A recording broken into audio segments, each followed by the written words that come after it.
गज केसरी योग या फिर कह लो गज केसरी राजयोग, ये एक ऐसा योग है जो कि बड़ी पर्सनालिटी जैसे कि एक्टर्स, पॉलिटिशियंस, स्पिरिचुअल गुरुज, इन सब के हॉरोस्कोप में देखने के लिए मिलता है।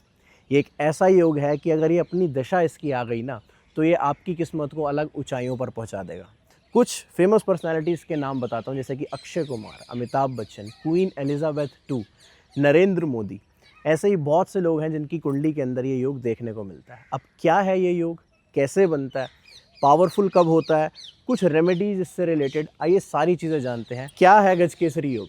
जब कुंडली के अंदर ना जहाँ पर बृहस्पति बैठा हो, अगर चंद्रमा उससे केंद्र में है, मतलब 1, 4, 7 या 10वें भाव के अंदर है, तो तब गजकेसरी योग बनता है।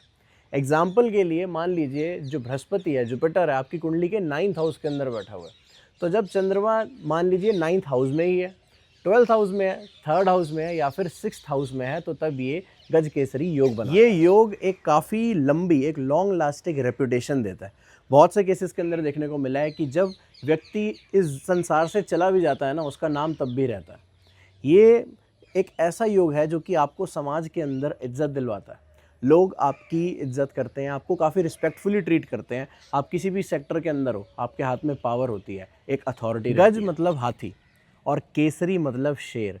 तो हम ये मान सकते हैं आज के ज़माने में वो व्यक्ति जिसका समाज के अंदर काफ़ी रुतबा है, जिसके पास बहुत पैसा है, संसाधन है, और ये ऐसा योग है जो कि एक इंसान को पूरी लाइफ के अंदर हेल्प करता है। उसके एनिमीज़ पर, उसके जो रिपू होते हैं, उसके जो दुश्मन होते हैं, उनके ऊपर वो जीत प्राप्त करता है। बात करें इस योग की, तो गज केसरी योग ना आमतौर पर ज़्यादातर हॉरोस्कोप में देखने के लिए मिलता है, बट अगर ये स्ट्रॉन्ग हो तो ये आपको एक अलग लेवल पर ले जा सकता है। अब ये स्ट्रॉन्ग कैसे होता है? यहाँ पर आता है बृहस्पति यानी जुपिटर और चंद्रमा, मून।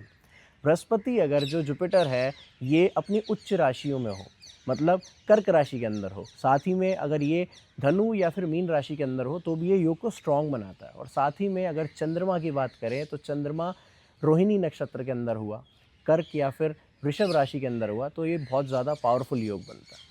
कुंडली के अंदर अगर बात करें हाउसेस की, तो अगर ये योग केंद्र में बनता है या फिर त्रिकोण भावों में बनता है, मतलब 1, 4th, 5th, 7th, 9th और 10th हाउस में अगर ये बनता है, तो ये काफ़ी अच्छा योग माना जाता है। अब सवाल आता है कि कुंडली के अंदर ये योग भी है और ये योग स्ट्रॉन्ग भी है, अब इसका रिजल्ट कब मिलेगा?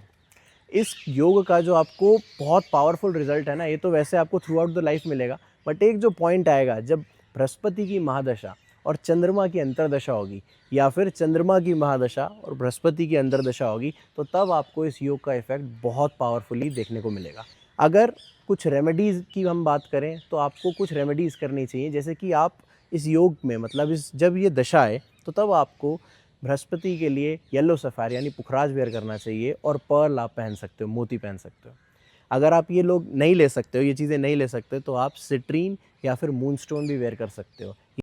तो आई होप आपको ये वीडियो हेल्पफुल लगी होगी, एक योग को समझने में आपको थोड़ी मदद मिली होगी। ऐसी वीडियोस के लिए आप सब्सक्राइब कर लो एस्ट्रोलॉजी एंड अस। कल्याण वस्तु। जय श्री राम।